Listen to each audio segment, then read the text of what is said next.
Welcome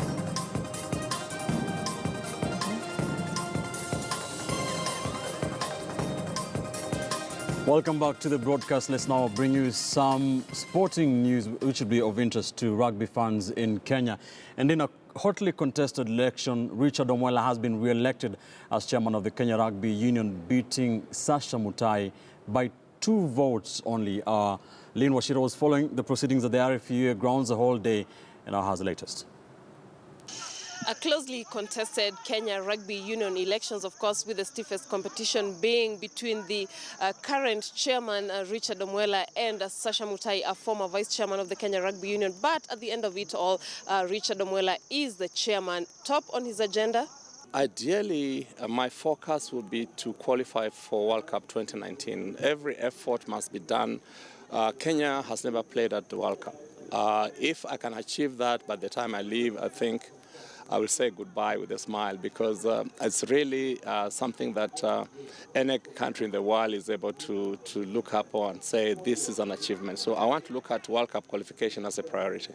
Well, having lost the top seat by just 2 votes, Sasha Mutai believes that so many people at the Kenya Rugby Union and beyond did want change. For now, he will be concentrating on his personal work while still supporting rugby as he always does. But I think the people have spoken that there's an issue. So I think the Kenya Rugby Union should take that, as a sign that, half the union is not happy. They wanted change. So I think the union right now with the new directors need to listen to the affiliates. And we need to play more rugby.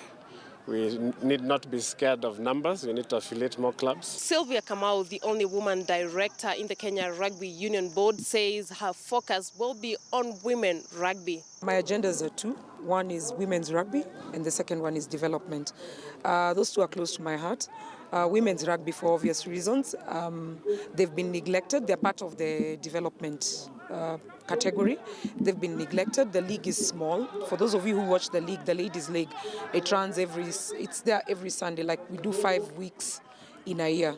We do take part in competitions. We take part in the sevens. We used to take part in the Elgon Cup, which was, the ladies used to take part in the Elgon Cup, but it has since been scrapped. We haven't done that in the last 3 years. So we need to bring some of those competition back. We have enough talent for the ladies to actually play and take Kenya, put Kenya somewhere on the maps of female rugby. The next Kenya Rugby Union chairmanship elections will be held in 2019. Lynn Washira, KTN News. All right, so away from rugby matters to a rather interesting story. And usually campaign methods vary widely in various counties, but an aspirant for the Nakuru County Assembly has kept residents very busy in the last 4 months. In Flamingo Estate, one Peter Kimani is killing bedbugs in the houses of his potential voters to win their support. Victor Ogale reports. Peter Kimani going on with what he has been doing for over the past 4 months. From a distance, one may think him and his colleagues are public health officers. The campaign period is here with us, and every aspiring candidate is out seeking to outwit their opponents. However, in Nakuru, there is one candidate who's seeking the Flamingo ward seat, who is using a different, rather a rare kind of campaign tool. He has been offering free fumigation services in Lakeview and Flamingo Estates, where bedbug infestation thrives. Tunaenda tu kwa kila face. Na hakika wale ambao tumepigia wananipigia simu usiku wananiambia asanti kiongozi, tumerara leo usiku kwa kitanda yetu. Na ukiona mwanaume akikupigia simu akikwambia amerara, kuongea ukweli inakuwa jasho, kwa sababu hakika hakuwa akilala usingizi kwa sababu ya shida kama hiyo. According to a report from the Public Health Department, over 400 households are affected by bedbugs. The estates worst hit by bedbugs are Flamingo, Lakeview, Kivumbini, Ronda and Kaptembwa. Naona ni muhimu hata kuliko kupewa pesa. Sababu pesa hiyo mtu hata ukipewa 200 leo, kesho utapewa. Na hiyo 200 hutakula leo na kesho. Afadhali sasa usaidizi kama huyu Mr. Kimani mtarajiwa. Hii imetusubua karibu miaka 3. Tunapigia dawa na ishagi. Hata mimi nimeshavamiwa na hiyo kunguni. Wakati nilivamiwa na nikaona, nikasikia uchungu Nikaona kabisa mimi kama naweza afford kununua hiyo chupa moja ya shilingi 1000, kuna jirani yangu ambaye hawezi afford kununua. So nikaamua nikasema hii kitu nitapigana naye kufa kupona. Na ndipo sasa niona nilikuwa na timu. Nakuja na timu ya about 20 people ambao tunazunguka nao pamoja namna hiyo. Peter Kimani will face off with 5 other aspirants as well as Moses Gishangi, who is the incumbent. Victor Gale, KTN News, Nakuru County. Interesting. He's meeting a real need, solutions. If you think about it, that is the best form of door-to-door. If somebody comes to kill bedbugs in your home, you will never forget that person. I will never forget. Better sleep. Right. Yeah. All the best to him. Now, members of Kenya's County Assemblies Forum unanimously endorsed a resolution to have the 2000 gender principle adopted by political parties ahead of the August polls. And our reporter Patrick Amimo is in Mombasa, where he interviewed a section of women leaders over the elusive gender principle. Take a look.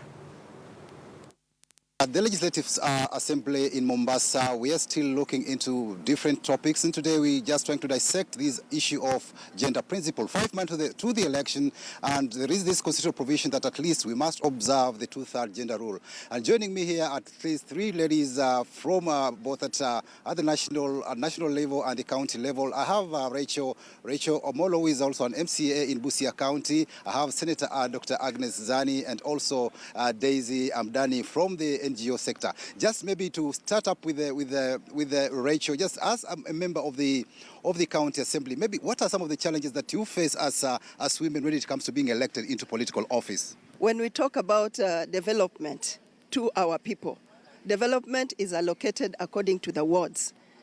And as a woman, they call you wardless.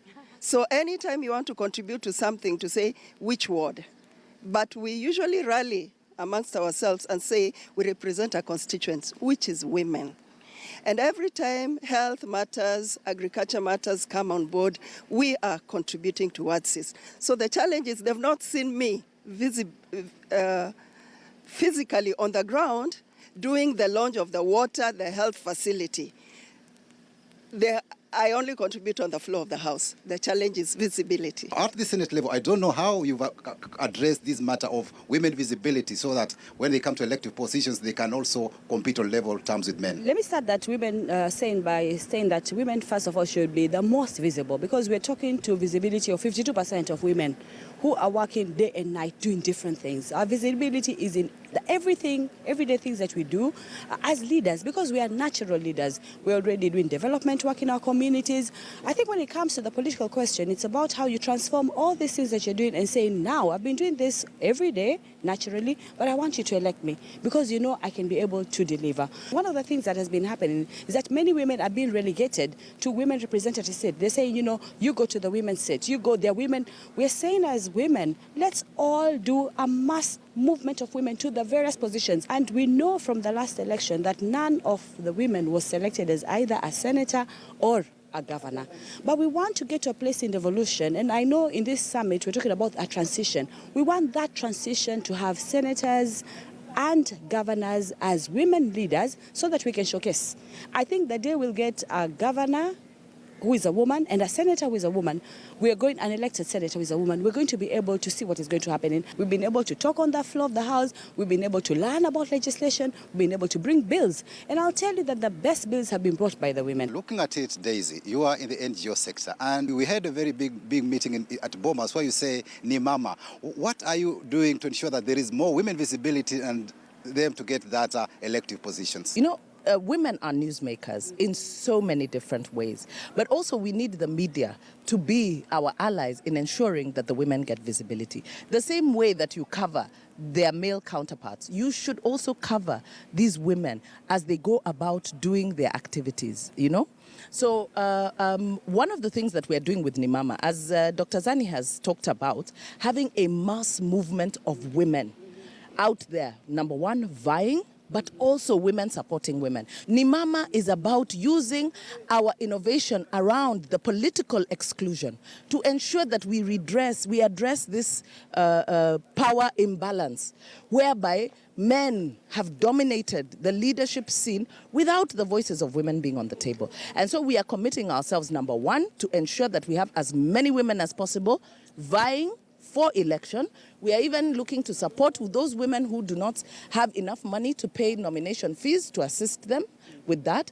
Once we get there, we mobilize around these women candidates to get them to the ballot. And that's why our tagline as Nimama is tupendane mpaka kwa debe. In fact, now maybe Rachel, just coming to it too, there is this issue of financing your campaigns. As a woman, how are you planning to fund your campaigns as we go to the election in order to be able to beat maybe your male counterparts who are also running for the same race at the ward level? Apart from the little savings I have done here and there, my budget, what I have saved is not even quarter, does not even meet quarter of my budget. So when it comes to a man, let me first say what the men, because I'm from the county and I've seen it go around. The contractors, you know, we've had a fund for the ward and we've had a fund for the executive to do their works. The fund for the ward, the men would give names of contractors to do the works. Right now, these contractors are aligning themselves with their male counterparts, and they're financing their everything. I've been nominated. I've not been given this opportunity to do works on the ground. Even what we call the 30% for women, it has not been given. I can tell you today, the works we gave to the youth and the mamas are what is still pending paid, and maybe we gave them in the 2014-2015 budget. A woman will do a lot of mileage because she cannot call a rally. A rally Rachel cannot afford. A rally a man can afford. So the door-to-door campaign for me. Let's bring you an international story that's currently developing, and at least 4 people have been killed and 20 others injured in a terror attack at the British House of Parliament in London. The attacker killed a police officer, then drove into the other victims.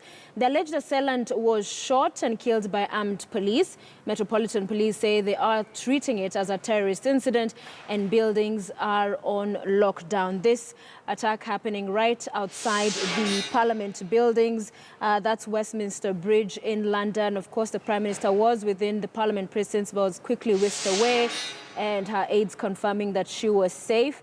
This is live footage from that cordoned off scene in London. So again, at least 4 people have been killed and 20 others injured in a terror attack at the British House of Parliament in London. The attacker killed a police officer, then drove into the other victims. The alleged assailant was shot and killed by armed police. Metropolitan Police saying they are treating it as a terrorist incident and buildings around that area are on lockdown.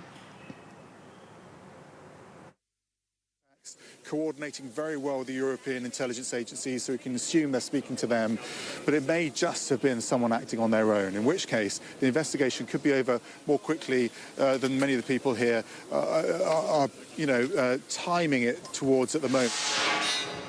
We're keeping on that developing story for you. You're watching KTN Prime. Many thanks for staying with us. When we return, we take a look at the latest in the world of business, including the latest from the Kenya Bankers Association, who are now crying foul over that interest capping bill of 2016.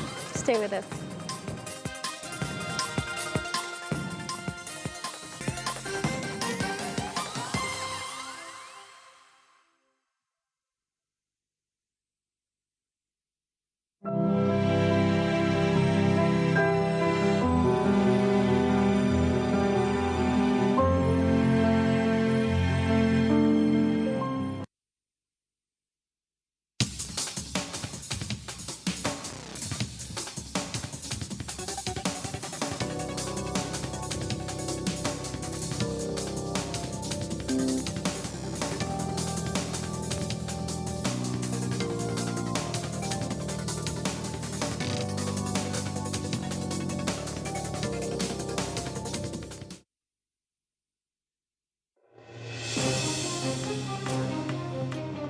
With information, news and events unfolding at a high rate, we've seen the budget go from 210 billion to 226, now it's at 287. Kenyans in the diaspora feel like they are being discriminated against. As doctor strike that is now on its 92nd day, you need a program that will help to put everything into perspective.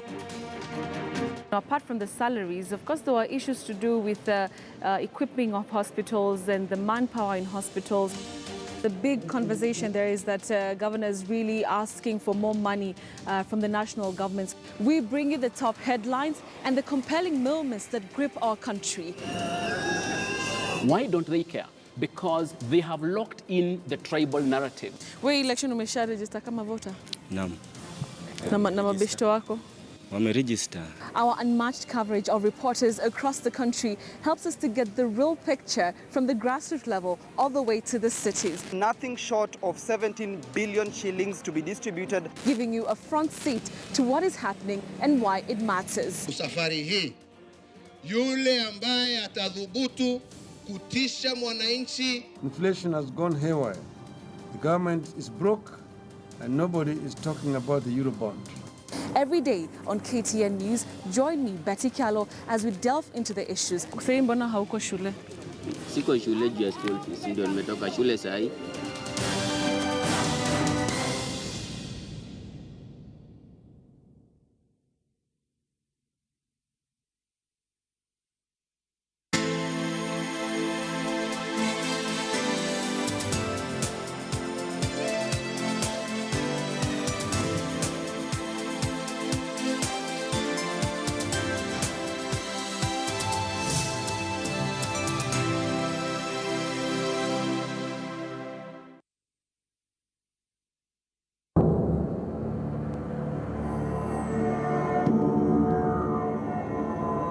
It was a fabrication. In fact, Julia Ziru is more of a denial, than saying it binds you. But I was then, in 94, I was thrown out of Parliament. That was a low moment for me. I offered to undress in court and made the famous joke that I have only one mark on my body, is the circumcision mark that I have on my body. And I told the judge, can I undress? They said, no.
Welcome back to KTN Prime. Let's now talk business. And Kenya Bankers Association has raised concerns regarding the impact of the Banking Amendment Act 2016 that was meant to bring down the cost of borrowing while promoting a savings culture across the country. According to KBA, the converse has happened, with lending to the SME sector shrinking, while banks now face an agonizing struggle to pay a decent return to savers and investors. Here's Ashley Mazuri with more. Months after the Banking Amendment Act 2016 was implemented, most of the banks that have announced their 2016 full-year results have reported shrunken loan books in the period. Kenya Bankers Association has stated the need to re-engage with the Treasury, Central Bank and Legislature to address deficiencies in the Banking Amendment Act 2016. It looks like this law, despite the good intentions that it had, is not fit for purpose. According to findings on a survey undertaken by the association, the slowdown in credit to the private sector has been worsened by the legislation with disbursement of credit concentrated in household, trade, manufacturing and construction, which account for 70% of the credit market. The report further indicates a significant drop in total market capitalization and banks' market capitalization. Market cap dropped from 2.1 trillion in 2016 to 1.8 trillion shillings as of March 20th, while the bank's market cap dropped by 10.3% to 520 billion shillings. Remove the law and consider some of the proposals that had been put forth to address specific problems that lead to the high interest rates. With the interest rate cap still resurfacing as a hot topic in the lucrative bank industry, the question at hand still remains to be what long-term impact will the rate cap have on the country's economy? Ashley Mazuri, KTN News.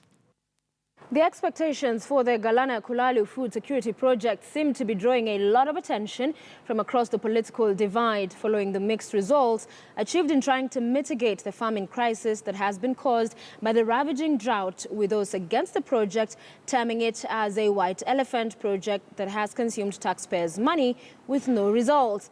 Now, speaking in Kilifi South constituency, Kilifi County Governor Jeffer Emerson Kingi alleges it's unfortunate that the government acquired 1.7 million acres from Kilifi and Tana River counties 4 years down the line. The residents are starving, with the project consuming more than 7 billion shillings. Lakini pesa za jukumu la kilimo bado zimebaki kule Nairobi. Ukiangalia katika bajeti ya mwaka huu, utaona wizara ya Jubilee ya kilimo imebaki na mabilioni ya pesa, ili hali jukumu limegatuliwa, ni jukumu wa serikali ya kaunti. Juzi rais wetu na makamu wake na waziri wake walikuja kule Ganda, Malindi. Wakasimama wakaambia wakazi wa Ganda, wakazi wa Malindi, kwamba ninyi mnakufa njaa na jukumu hili limepatiwa gavana wenu. Nikamwambia ni sawa. Hapo wamesema ukweli kwamba jukumu hili la ukulima ni jukumu la serikali ya kaunti. Lakini katiba pia imezungumza, ikasema kwamba ikiwa jukumu limepatiwa serikali ya kaunti, pesa nazo lazima ziachiliwe Nairobi, ziende kule kwa serikali ya kaunti. Breweries has commissioned a state-of-the-art water process treatment plant at its factory in Ruaraka, Nairobi. The plant, which has a capacity of 240,000 litres per hour, is set to significantly improve the company's water quality, operational efficiency, while improving overall water supply within the production site. With over 300 million shillings invested in its development, the water treatment plant will improve operational efficiency while benefiting neighbouring communities as well. As over 70% of beer is water, the water used is within the factory for various processes, including cleaning, cooling, heating, and pasteurizing. It is also necessary for growing the raw materials that are used to create various beverage brands. Of water per hour, substantially reducing the water used for operational processes by 50%, and also we return 100% wastewater from the operation safety to the environment. The water treatment plant installation, we also improve reduction for backwashes and therefore minimize water that would otherwise have had to go to the next stage of treatment, and finally some of it to the water treatment plant, the waste treatment plant. So we are avoiding that load and recovering that water earlier by getting it right first time. Government is urging herders to reduce stocks in parts of northern Kenya so as to reduce conflicts and mitigate the negative impact overstocking has on the environment. Speaking during a briefing to the press, government spokesperson Eric Kiraitha maintains that the farms that have been invaded were able to stock fodder and water due to good rangeland husbandry, which should be emulated by the herders. Let's listen in. Because let us not delude ourselves. We have talked about these large ranches. They are not larger than the land we occupy in small scale. Why is there pasture and water there? It is purely because they heeded what the waterman said, stored water, reduced their animals, and managed their pasture so that during the drought they are able to overcome and to economically continue learning the business of farming. On the other hand, we want to keep animals without limit. We want to take pride in the number of animals we have. When the weatherman says there will be drought, we ignore. When you are told manage your animals, we ignore. And then we claim a right to that pasture when we have degraded our own land through unviable practices of grazing and land management. Right, so tonight, President Uhuru Kenyatta has suddenly brought back the issue of the 2007-2008 post-election violence, blaming Raila Odinga for igniting the violence. Raila Odinga has answered him, telling the president to first look around him. On our big question discussion, we did ask, is it necessary for the top leaders to make the 2007-2008 chaos an agenda for this year's election? Yes, and on our Twitter poll, the results are as follows. 23% of you say yes, however, 77% disagree. And Muhuddin Hassan, you're saying no, but the psychology behind it could be a gamble and win the votes. Politics is selfish, soulless game. Philip Njoroge tweets and says, yes, it's painful, but let it be known that anybody trying to incite Kenyans to riot is simply returning us to 2007. John Makaria, jamaa amekosa cha kuambia watu. He should just wind up his store. And one here from Munyon Duatu says, don't be ignorant on reality. PEV took place. It's a reality, and those behind it are known. All right, many thanks for being with us here on KTN Prime. However, the bulletin continues with Moses Wahisi bringing you the sports news shortly. However, from us, it's good night and God bless. I'm Sophia Wanuna.